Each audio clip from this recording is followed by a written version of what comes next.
From Olympic City and the home of Pikes Peak, this is the Automotive ADHD Show. Yeah, here we are, rocking it on the Automotive ADHD Show for a very special edition of the show. Of course, this show is heard around the world as a podcast and on the radio in Southern Colorado, 91.7 KLZR, voice of the Wet Mountain Valley. My name is Matt West. I am here to not only talk about cars today, but we're talking about a very special hill climb race with someone who is participating in said race. So I'm going to be breaking all of my own rules of the format of the show. We're just going to get straight to it. I mean, come on.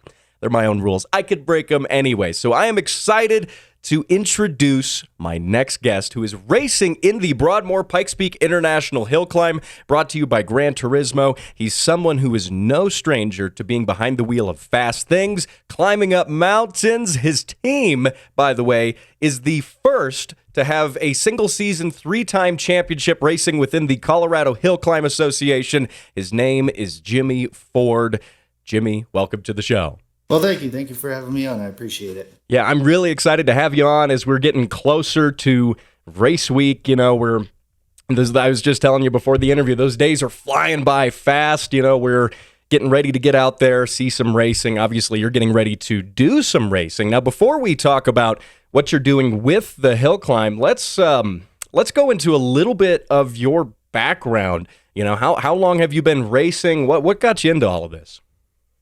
Oh, yeah, I've been around racing since I was born. My dad was racing hill climb. His first year as a rookie was 1 month after I was born. And I kind of was around the Colorado Hill Climb Association for a while until I became 10 years old. We went and found a quarter midget. So we got into quarter midget racing. We started racing quarter midgets around Colorado. And basically all around the country. There's only a handful of states that I haven't been to from racing quarter midgets. So from quarter midgets, when I got too old to race quarter midgets anymore, my dad had the hill climb car sitting there, and he just kind of came up to me and was like, "Hey, would you rather race the hill climb car, or you can do probably a couple more races with quarter midgets before you're done?" And I was like, "Oh, get me into the hill climb car." Heck yeah. When given the choice, right? Yeah, exactly. Oh, yeah, that's good. Yeah, so we went hill climb racing. I did 2 seasons. This was when I was 16 years old. I did 2 seasons with the Colorado Hill Climb Association, and then I went to school in North Carolina, kind of did some land speed racing out there, came back to Colorado after I was done with school out there, and got back did a couple of dirt modified races, and then I got back into the Colorado Hill Climb Association again. We completely rebuilt the car, my dad and I. One winter, we started pretty much in September and worked every weekend. I would come down from Georgetown area and help him work on the car every Saturday and Sunday until we got it ready for the first race. Wow, that is incredible. Yeah. And, you know, just getting in there and getting a lot of that seat time, especially from a young age. I mean, that's what kids like dream of doing, right? You know, like, I want to go racing. Oh, you went racing and you did it, which is fantastic. Now, are you a Colorado native then? Sounds like you've been here in Colorado for most of your life. You did say you were going out for school in other places, but for the most part, you grew up here. Is that correct? Yeah, I was born here at Memorial Hospital in Colorado Springs, so I've lived here pretty much my whole life. I went to high school out in Callahan, Colorado, but I've been in Colorado pretty much my whole life, other than when I left for school for 2 years. So, and that brings me to my next question then, which is, you know, you're growing up here in the shadow of Pikes Peak. In fact, I'm looking at it out my window here at the studio, and so has Pikes Peak. Has racing when you got into hill climb racing, has that always been a goal to do Pikes Peak? And that's that big mountain towering over there. Has that been a long time goal of yours? Yeah, you know, I especially when it was dirt, I really wanted to race it when it was dirt. I just didn't have the vehicle or whatever it took to race back then. But yeah, it's always kind of been one of my goals, especially after I went to the Leadfoot Festival in New Zealand, and Rod Millen hosts that.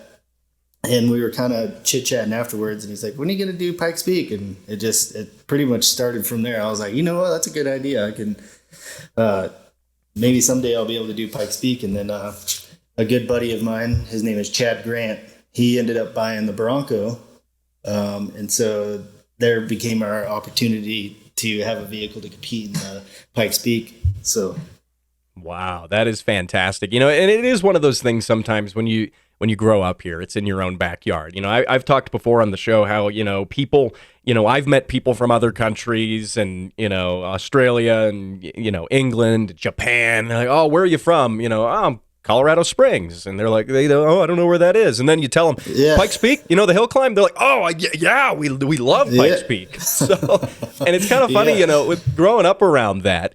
You and it's kind of cool, you say you were in New Zealand when you kind of got the idea, it's like, well, someone in New Zealand was telling you, oh, you should consider racing Pikes Peak. And you're like, oh, I've seen it a couple of times at least.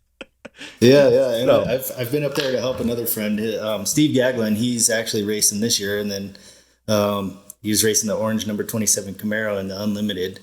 And I, back in my high school years, I helped him a little bit on the peak doing some testing and stuff, and now he's actually one of the guys that actually signed for me and said, hey, yeah, he's good to race Pikes Peak. So it's funny how things change a little bit. That makes me think of another question then, which is, racing Pikes Peak is not something that everyone gets to do. It's not something that everyone who applies for it gets to do. It's pretty exclusive in a lot of ways. What was the process like for you getting in as a driver and being actually accepted into it? Because I know a lot of guys who are super qualified when it comes to, racing. They've done tons of stuff, and they said, man, I couldn't even get into it. So what does it take to get in? Oh, man, first of all, it was very nerve-wracking when I decided that we were going to try and race the 100th year for Pikes Peak International Hill Climb.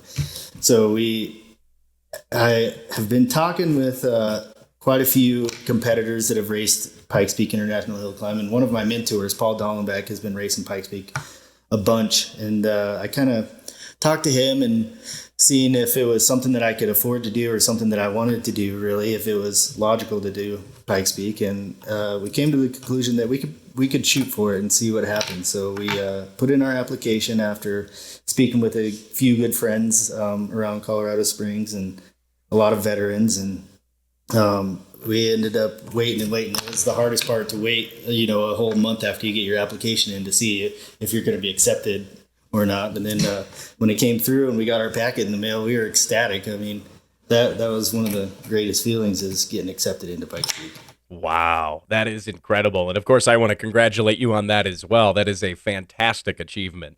I definitely didn't do it alone. I have family that supports me and friends, and my girlfriend supports me. She's down here every week and helping me too. So it wasn't just me. I have a lot of support standing behind me too. I love, things where everyone's involved, the family's involved, and, you get, it really kind of gives that grassroots sense of it, but you're coming from that grassroots sort of background, but you're doing something really big that, giant manufacturers, Porsche has a car going up there, you're doing stuff like that. That's, competing with, these huge companies. So again, I always find that to be, like, to me, one of the coolest things. Now, again, my guest is Jimmy Ford. You can find him at jimmyfordracing.com. Now, let's talk your car. That Ford Bronco you mentioned.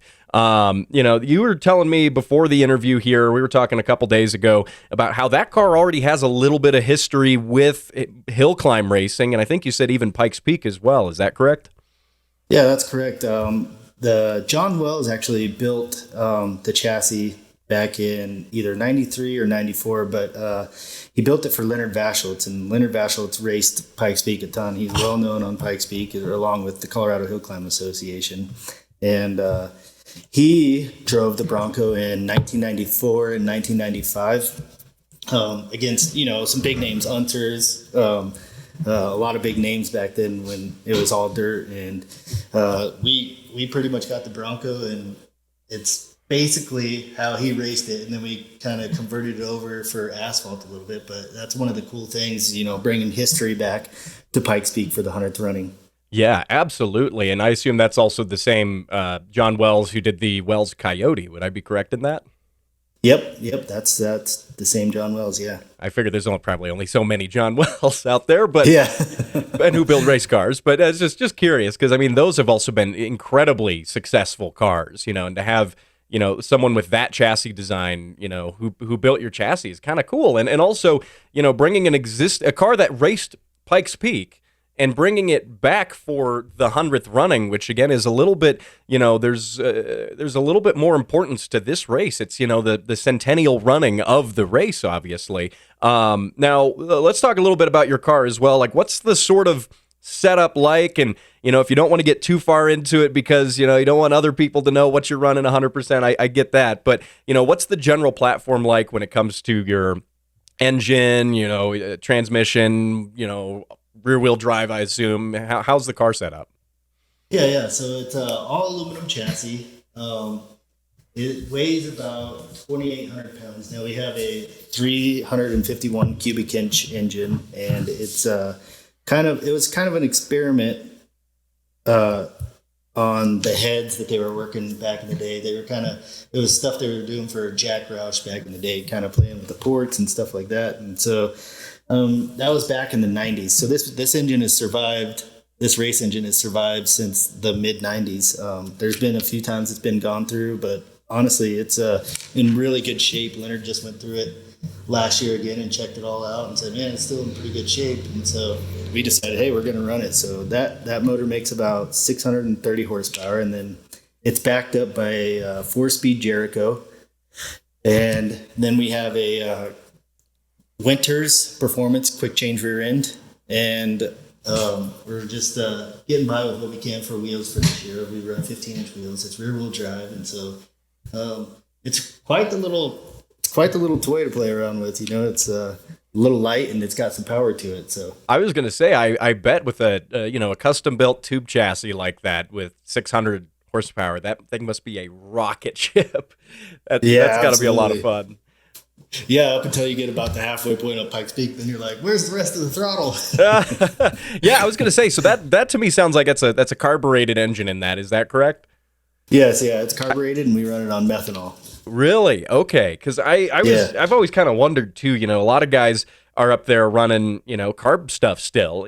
Because it's simple to work on, it's familiar. It's what you got and it's good. Makes power. But how does that work with the altitude? Just out of my own kind of curiosity. You're going from Colorado Springs, which is 6,500 feet and some change. Don't quote me exactly on it, but then you're going all the way up to 14,000 feet. You've got all that air density to consider when you're looking at your fuel and stuff like that.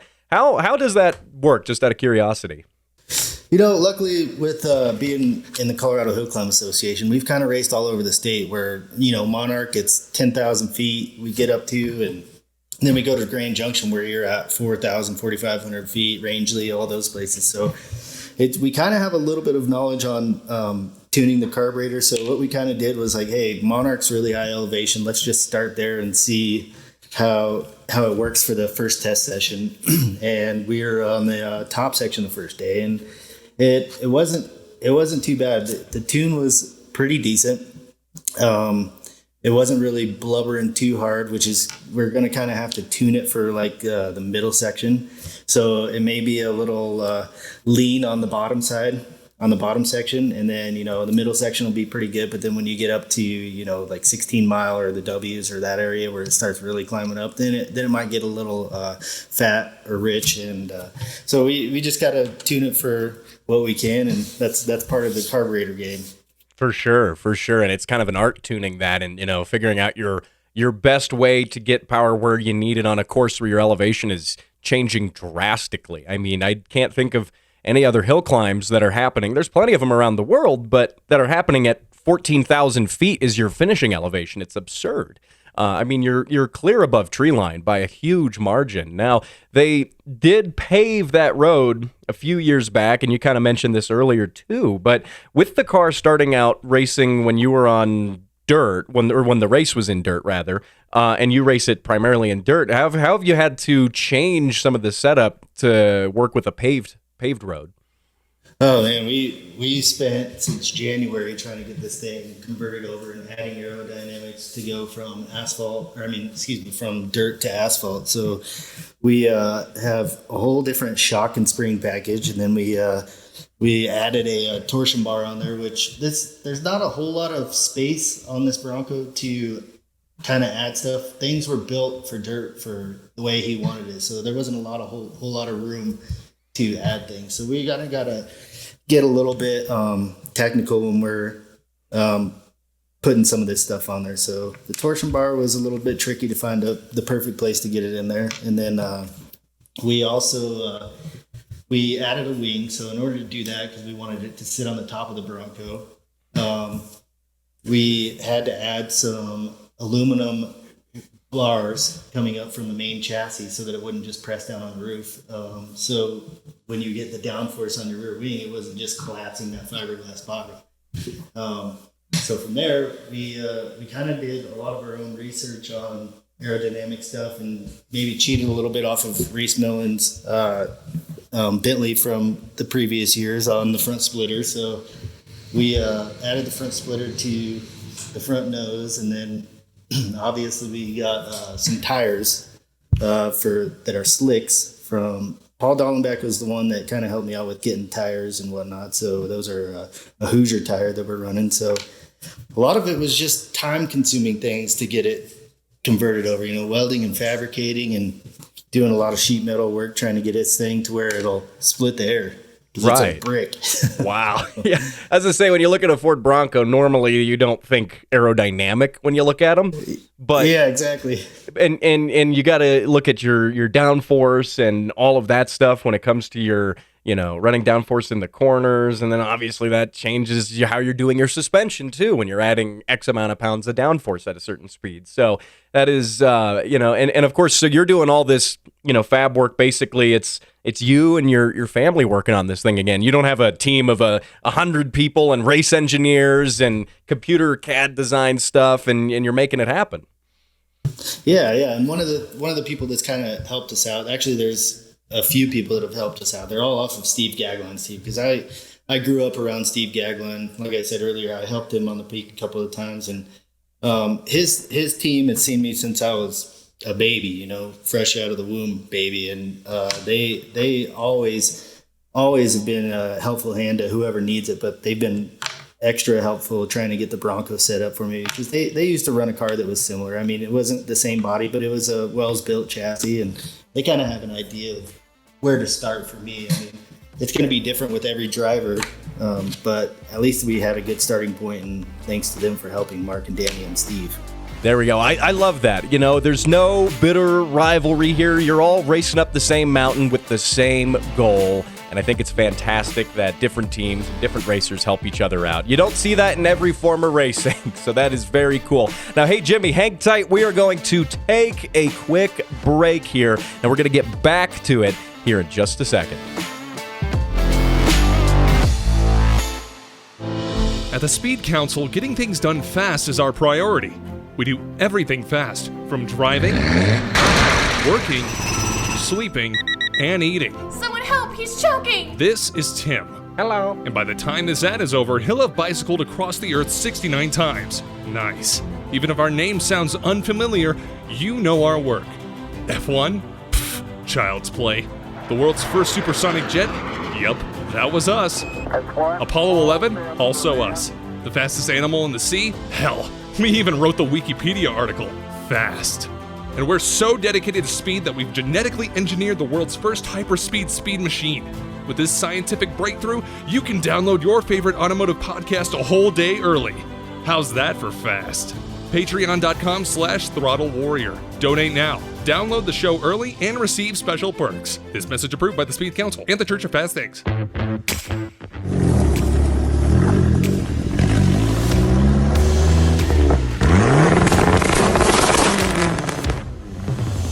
There we go. Those car sounds were just sent in by Bailey. That is his big turbo Dodge Neon SRT 4. He says it's making around 410 to the wheel.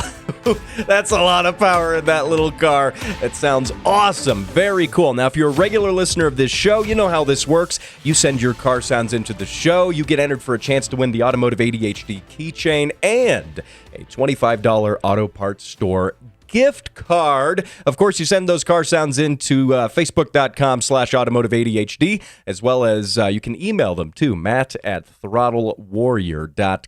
I want to thank Bailey for sending those car sounds in, and I want to get back to my guest, Mr. Jimmy Ford from JimmyFordRacing.com. He is going up the Pikes Peak Hill Climb, the 100th running of it. He's going to be racing it in his 1994 Ford Bronco. Now, Jimmy, with the hill climb, there's, countless turns. There's tons of them. And not to mention, all sorts of terrain changes and things like that. What are you doing as a driver to prepare for the race?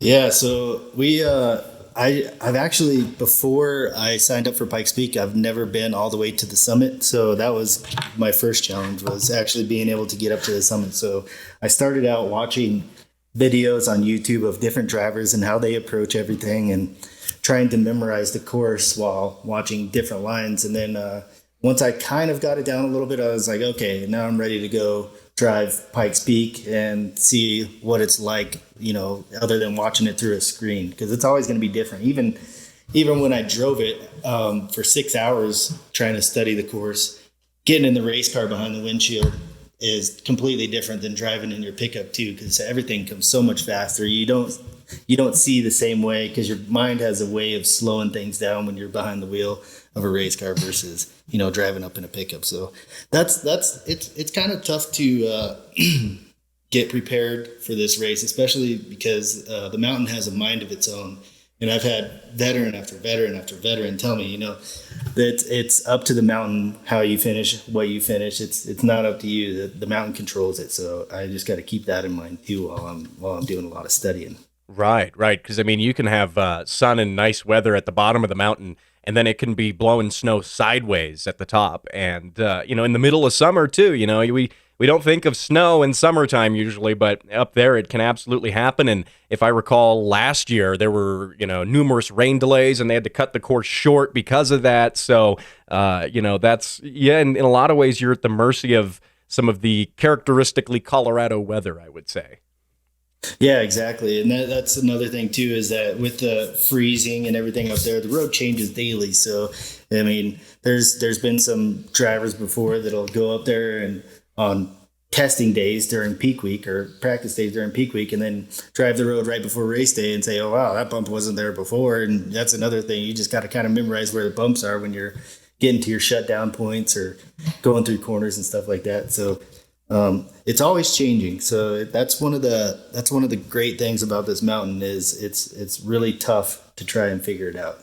Absolutely. And I was chatting, I was a couple years ago, I was at an event before the hill climb, and I ran into one of the drivers running that year, who was Paul Gerard, and he talked about how the frost heaves in the asphalt are a major challenge, because you have to design your suspension for low cornering and grip, and then suddenly you get to areas where the frost heaves, basically the ground's shoving up underneath the asphalt and making these big humps, and then suddenly you need a car with long travel suspension for that, because it's a totally different setup. So absolutely, I think it's a big challenge. And have you run into any other challenges getting ready for the race now too? As we're just a couple weeks approaching it. The hardest part that I've had to battle was being able to get parts. Our fuel cell that we were running before was kind of expired, and so we needed a new fuel cell. So it was a scramble to try to get a fuel cell that would fit in the car and be able to have it here on time. And then it's kind of the same thing over and over again. The same thing with wheels. I had issues with wheels, and Arrow actually came through with some wheels for me. They were great people to work with, very nice. And then tires has been one of the biggest struggles. We ended up finding some brand new tires. Wasn't exactly what I was wanting to do. I was kind of, because I'm fresh to the mountain, I didn't want to go put brand new rubbers on every time. I was kind of looking for some used ones, and Paul Dallenbeck kind of helped us out with some of the used tires. But it just seems like the hardest part is getting stuff here. Everybody takes 6 weeks or whatever it may be out, and you're like, well, I'm 4 weeks out to race, kind of thing like that. So it's that's one of the toughest parts. Right, right. It's not like reality television when you see, car shows on TV where they're, getting everything done in the span of 45 minutes on a show, and it's weeks and weeks of prep time and fabrication and all sorts of stuff. And of course, I mean that's a big challenge, I think, when you're doing any motorsports, but especially something on this caliber. I mean, this is next level compared to a lot of stuff, even when you have, and I might ruffle some feathers with some of the time attack guys and things like that. And, you're, going in that case, the time attack guys are going around a racetrack, and yeah, it can rain, it can do other stuff, but it's a racetrack, and like you can memorize it to a T, and it'll be the same every time. And this isn't the case with that. So now I know you're focused, really hard right now in these upcoming weeks on the mountain. You're driving the car, the mechanicals, all of this stuff to get everything going. But what's the goal afterwards? Like, what do you picture yourself doing? You've crossed the finish line, and what are you doing next? Well, I think we're going to come back here to the shop and have a celebration. Our number one goal is to finish, because no matter what you do, how fast you are, you can't win, you can't finish second, you can't finish last unless you actually finish the race. So that's one of my main goals right now, is trying to get up to the finish line. And then I think we're going to take a few weeks off, and then we're actually have a race in Grand Junction right after Pikes Peak. That's in August. So we have basically 4 weeks to change the car back to what we did in 6 months. So oh my it's going to God, be a little bit of tight time. Oh man, yeah, undoing all that work to go. That's incredible. I mean, that's devotion to racing right there. That is fantastic. I mean, just getting out there, taking a couple weeks break, and you're going to be back out sending it again. I love that. Yeah, absolutely. And then I'm going to probably hang out with my guys at Clear Creek Cidery and Eatery up in Idaho Springs, and maybe have a few ciders afterwards. There you go. Yeah, kick back a bit, have some cold ones, and say, hey, we did it. Yeah, exactly. Okay, so now let's talk a little bit more again about the Colorado Hill Climb Association. Tell me how you're involved with that and what you guys do. So one of the greatest things about racing, and I've thought about this a few times during our interview. One of the greatest things about the Colorado Hill Climb Association is it's one big family. Everybody goes out there and helps each other. They're willing to give the shirt off of their back to help a guy finish. I grew up around this Colorado Hill Climb Association, and I've made some of my best friends out of this Colorado Hill Climb Association. So it's a really good place to go watch and kind of get involved in if you can. And then,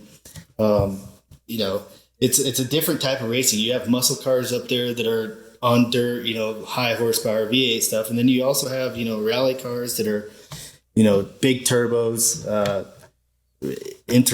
lot of interesting vehicles up there, open wheels, quads, motorcycles. So there's a lot that goes on with the Colorado Hill Climb Association. They do it all over Colorado. So you have Grand Junction, you have Rangeley, then you have Canyon City, you have Monarch, and we're always looking for new roads. So if anybody has any leads on any new roads, we're always willing to go look at them to try to keep the club going and keep us with a full schedule.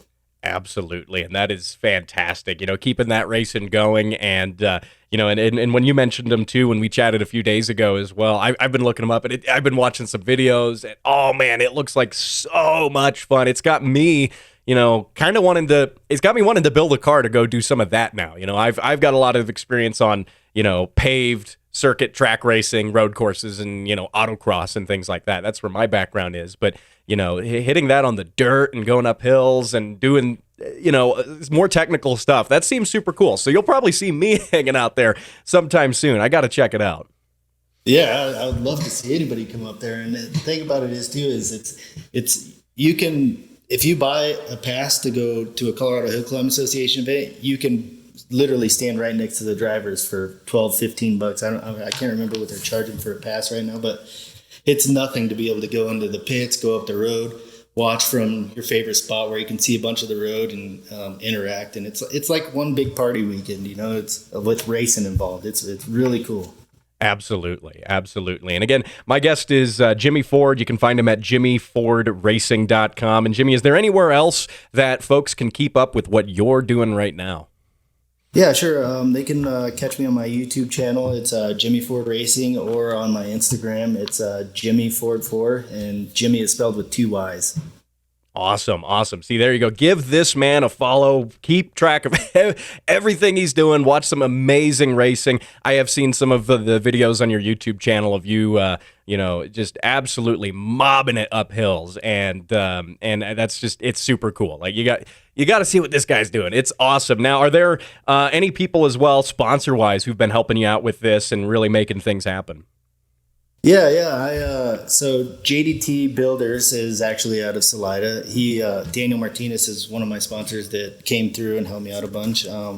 Joel Newcomer, he used to race Pikes Peak. He raced in Leonard Vashwood's stock car class back in the 80s and 90s. He owns Newcomer Plumbing and Heating. He does a bunch of stuff all over Colorado Springs and surrounding areas. He's a great person. He is one of those good old boys that he'll just come over and have a conversation with you for an hour, and it's great to hear some of his old stories. And then I got a 511 Rose.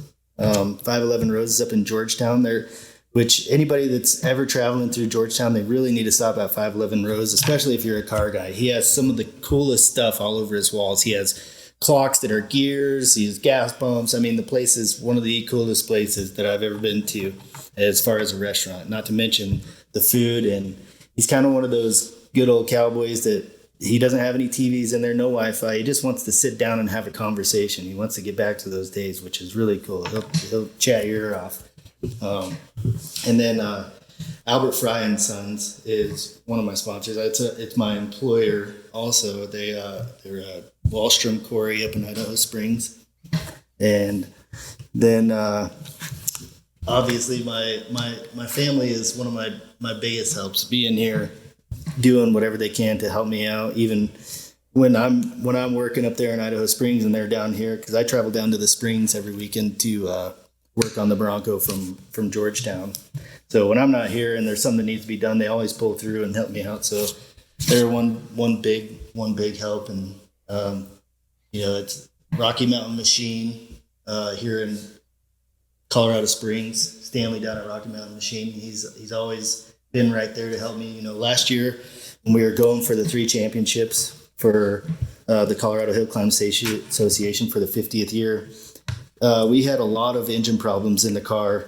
We swapped engines every race, and Stanley was working late nights to try to keep us going so that we could achieve our goal of 3 championships. So, I just got to give it to all those people, because without that group of people that helped me out and do all those things for me, I probably wouldn't be able to compete at the level or make everything happen the way it does. Right. Yeah, again, it's all about that, that kind of family connection to family and friends. That's something I love about racing, right? Everyone is helping out and pitching in, and again, you're competing on a level that that major manufacturers are competing on too. That's the crazy thing. You're tackling all this stuff and doing it, still working a 9-to-5 job during the week, and you're up there and just across from the tent where they've got the latest Porsche GT Cup car, race car that's been fitted for it. And that's, again, I think that's fantastic. And when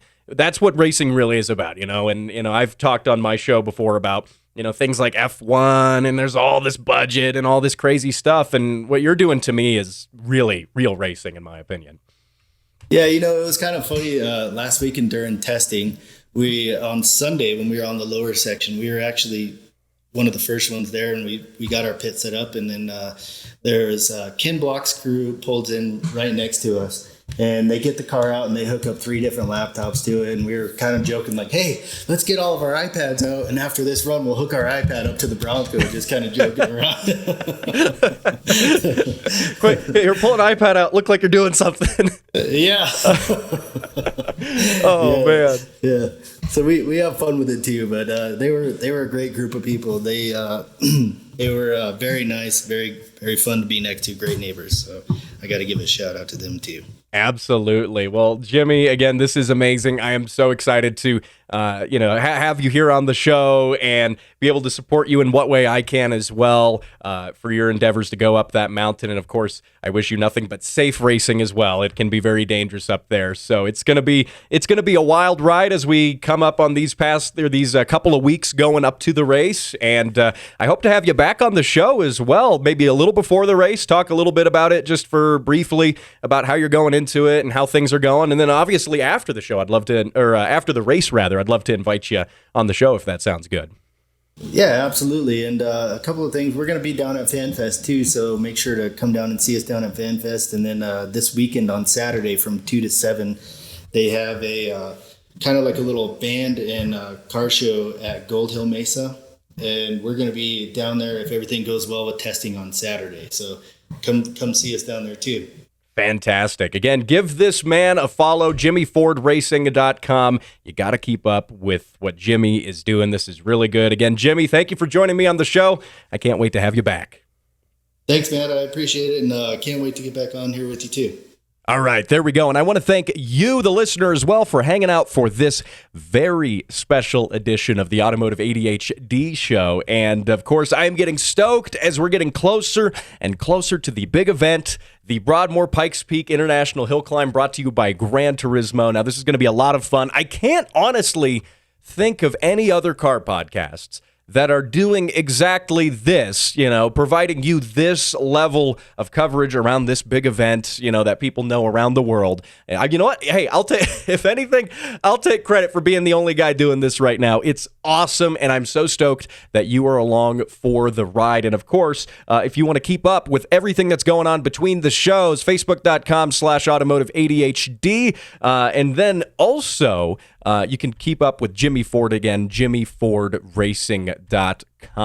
And another note is that I'm going to be at the Fan Fest. I mentioned this last week, but I'm going to be at the Hill Climb Fan Fest the 24th of June, downtown Colorado Springs. If you're in the Colorado area, you got to stop by. You got to check it out. Get to meet me. You're also going to be able to meet Jimmy. He's going to be down there with his race car. It's going to be a ton of fun. There's going to be like 30,000 people down there, and we're going to be there with the tents, doing the podcast live. It's going to be a lot of fun. You got to check this out. Now, hey, thank you for listening to this edition of the show. Of course, subscribe to this podcast wherever fine podcasts, and this one, are downloaded. And please go on Spotify. Go to the little rating section. They added it pretty recently. Give this a 6-star rating. Let's blow up the ratings on there. Keep that algorithm promoting this thing and moving it on. And of course, I also want to thank my Patreon subscribers. You guys allow me to take time out of my day to make this a possibility. You are fantastic. If you want to get on the Patreon, get early access to the show, patreon.com/Throttle Warrior. Now, I'll see you same time, same place next week when I think we'll be getting ready to go up that mountain. It's going to be a lot of fun.